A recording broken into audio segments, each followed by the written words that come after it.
Hello, salam sejahtera, vanakkam and ni hao. Welcome to another session with me, Kirti, on Hello Malaysia. Today, we are going to discuss a very interesting topic: break the stigma. What is a stigma? What is it? What is it? What is it? A mark of disgrace associated with a particular circumstances, quality or person. So this is what the dictionary says. As we all know, there are many types of stigma in the current society. So today we are going to discuss specifically on stigmas that are faced by the drug addicts. Often they are being segregated in the society without we realizing. They are not being treated equally. They don't get jobs easily like an ordinary person. There are many organizations that have been helping them to rebuild themselves and also to fit in the society as an ordinary person. Yet, there's always a but everywhere you see. They don't get treated the same way. Today, we have about 5 guests with us to discuss these issues. We have Miss Nicole from a non-government organization. She's running a rehabilitation center for drug addicts. Miss Noor, who was involved in drugs in the past. She has been released from her rehab center 2 years back. Oh yes, Miss Noor has also requested us not to censor her name throughout Hello Malaysia session, as she believes it is a first step and also a huge step towards breaking the stigma towards drug addicts, towards former drug addicts. Okay. We have Puan Sarima, Miss Noor's mom, Inspector Nurul from the Narcotics Department, PDRM Malaysia, and we have Datin SYAZWANI, a very successful entrepreneur and also a very well-known social activist. Thank you for joining us today on Hello Malaysia.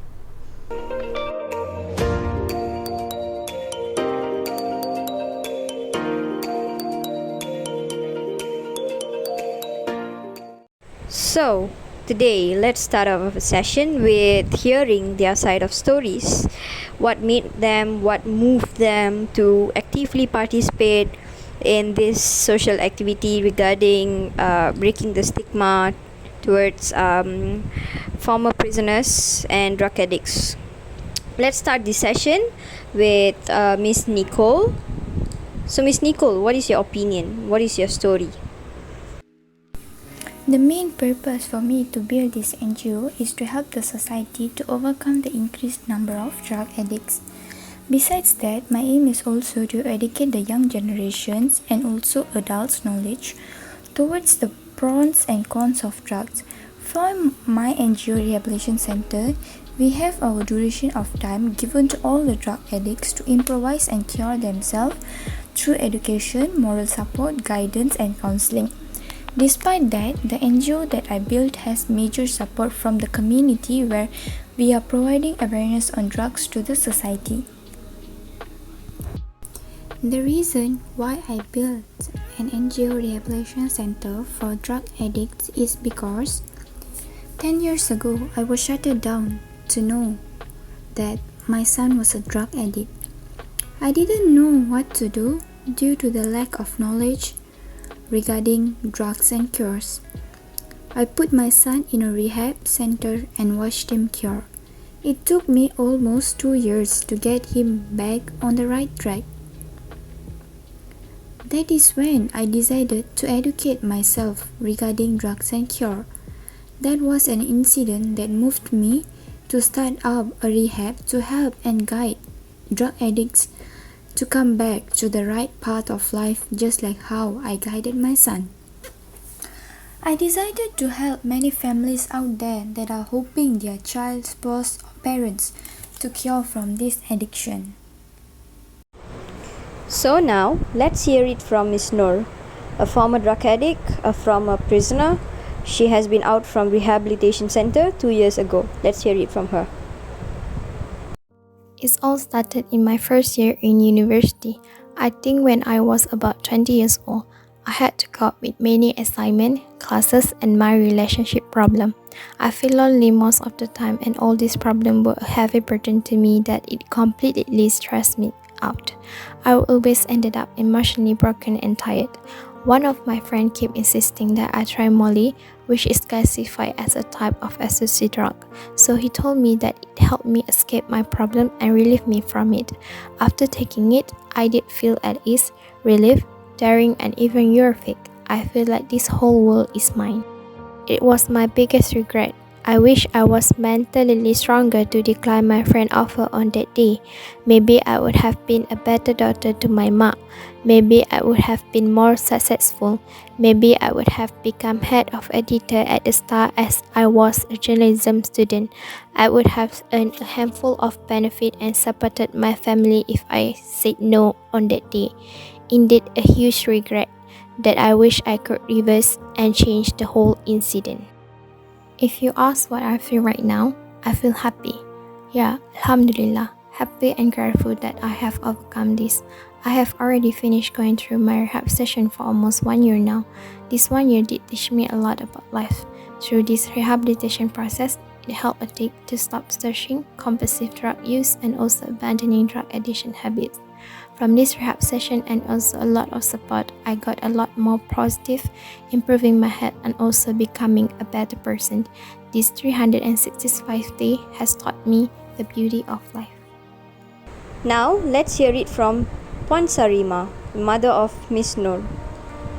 Agak terkejut sebab mengenali anak saya, dia bukan seorang yang jenis macam tu. Dia selalu ceria je dekat rumah. Tak pernah pula saya nampak dia mengalami tekanan sehingga menjadikan dia tidak terkawal dan boleh mengambil dadah tersebut. Sedihlah sebab saya rasa sebagai seorang ibu, adakah saya tidak menjalankan tanggungjawab dengan baik? Apa lagi yang tak cukup? Persoalan seperti itu banyak bermain di minda dan kepala saya. Saya perasan dia banyak meluangkan masa di dalam bilik dan jarang keluar. Jika dia ingin keluar, dia hanya bersiap biasa saja dan terus keluar tanpa memaklumkannya pada saya. Kurang bercakap dengan saya dan dengan adik-adiknya yang lain. Setiap kali ditegur, seperti minta tolong untuk buat sesuatu, dia akan jadi tak fokus. Kadang-kadang dia macam naik angin. Jadi perubahan daripada segi emosi dan kelakuan dia amat ketara lah. Sokongan yang saya berikan adalah dengan saya hantar dia ke pusat pemulihan. Saya mendengar dan bertanya tentang masalah yang dihadapi, sama ada masalah kecil ataupun besar. Dia pun ceritakan dekat saya semua perkara. Saya nak dia tahu supaya saya sentiasa ada untuk dia dan mahukan hanya yang terbaik untuk dia. Thank you, Puan Sarima. Now, let's hear it from Inspector Nurul from PDRM Narcotics Department. Actually, they have a lot of akta kalan dadah that we have in Malaysia. But for Adik Nur cases she is now in Akta 283, Akta Penahagian Dadah Rawatan dan Pemulihan 1983. Dia akan dihukum penjara. For the latest one, we have Akta Penagih Dadah Rawatan dan Pemulihan. Tempoh denda atau penjara adalah selama tempoh tidak lebih daripada 3 tahun. Kemudian, bagi akta dadah berbahaya pula, ada peruntukan yang menyatakan mahkamah boleh menghukum pengedar dadah dengan hukuman penjara seumur hidup dengan tidak lebih 15 kali sebatan, and it is mandatory. Antara jenis dadah yang popular di Malaysia adalah first, we all know it is ganja aka cannabis. Ganja is one of the popular drugs in Malaysia. Ini juga dianggap sebagai dadah gateway kepada dadah jenis lain yang lebih teruk kesannya. Like Adik Nur, she is addicted to pill ecstasy. These pill have different types of shapes and colours. Biasa didengari, harga bagi sebiji pill ecstasy adalah RM50 ke atas. Lastly, the winner of drug categories that is popular nowadays is shabu. Dadah jenis ini memang sangat terkenal di kalangan remaja. Di jalanan, orang menggelar shabu sebagai ais ataupun batu kerana bentuknya seperti kristal ais. Kebiasaannya, kes yang pihak kami dapati ialah golongan remaja yang paling banyak terlibat dalam kes penyalahgunaan dadah. Penyalahgunaan dadah yang berleluasa kini bukan sahaja melibatkan golongan dewasa, tetapi juga melibatkan remaja yang masih bersekolah. Ditambah pula dengan kuju dan pelbagai jenis dadah sintetik, keadaan ini menyebabkan remaja dan pelajar-pelajar sekolah sentiasa berisiko terdedah dengan kegiatan penyalahgunaan dadah seperti Adik Nur. Thank you, Inspector. Last but not least, let's hear it from our famous entrepreneur, Datin SYAZWANI. As most of the people already know, I am Dadah SYAZWANI, the owner of Bake.co. I started baking and taking orders in 2017 with my friend Puan Alia at my house. But then a few months after that, we expanded and moved to a bigger shop lot in early 2018 until today. My company basically bakes cakes and few types of cookies, and we also open for vendors, especially products from the ex-prisoner. We also take orders for parties, birthday and so on. As I've mentioned before, I was running this business with my friend at first, but at the end of 2018, my friend got arrested because she was taking drugs. It was so hard for me at first, but I still needed to run our business. After 6 months, my friend was released and she told me a lot about what she's doing while she's in jail. We finally come up with an idea where we want to invite more former prisoners to work with us because we know how hard it is a former prisoner to find a job in this society.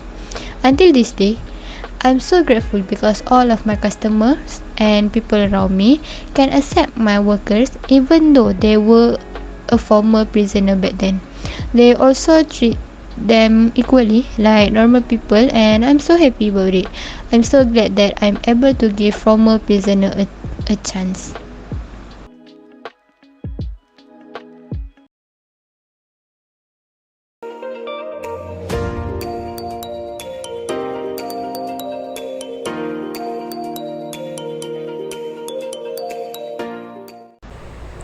Now I would like to hear an advice or a remark that Miss Noor would like to give to the current society regarding this issue. First of all, thank you for approaching me. I also requested to publish my name without any censor as my first step to break this social stigma among our society and also to change perception on the acceptance of prisoner and former prisoner. I am able to share my thought as I have been through a situation which nobody would want to go through. When I was released from rehab, literally none of my friends wanted to hang out with me or even talk to me. This is a society norms. We are all scared of a person who has criminal record, but that is a stigma that we all must fight against. When I was trying to set up a life for me after my release, I didn't have anyone to support me except my Amma and Baba. Everyone was embarrassed to say I am their friends or family. A criminal goes to prison as punishment to correct themselves to not repeat the same mistake. As for me, it is inappropriate for a former drug addict or someone who has criminal record to be considered as criminal even after serving their sentence in jail. They must have become better. There is too much stigma that have created too much barrier. Employees reject our job application because of our past criminal record and often are humiliated when we visit relatives. We don't get to live a normal life. At least treat us with respect and basic humanity will do. Everyone deserves a second chance. Thank you everyone for attending this session with me on Hello Malaysia. I hope all of you have learned about the stigmas, about the problems that are faced by the society, by the people who are struggling to survive in the society. I hope everybody gets a chance. A second chance is indeed an opportunity for someone to live. That's all from me, signing off, KIRTI VITHYANANTHAN from Hello Malaysia.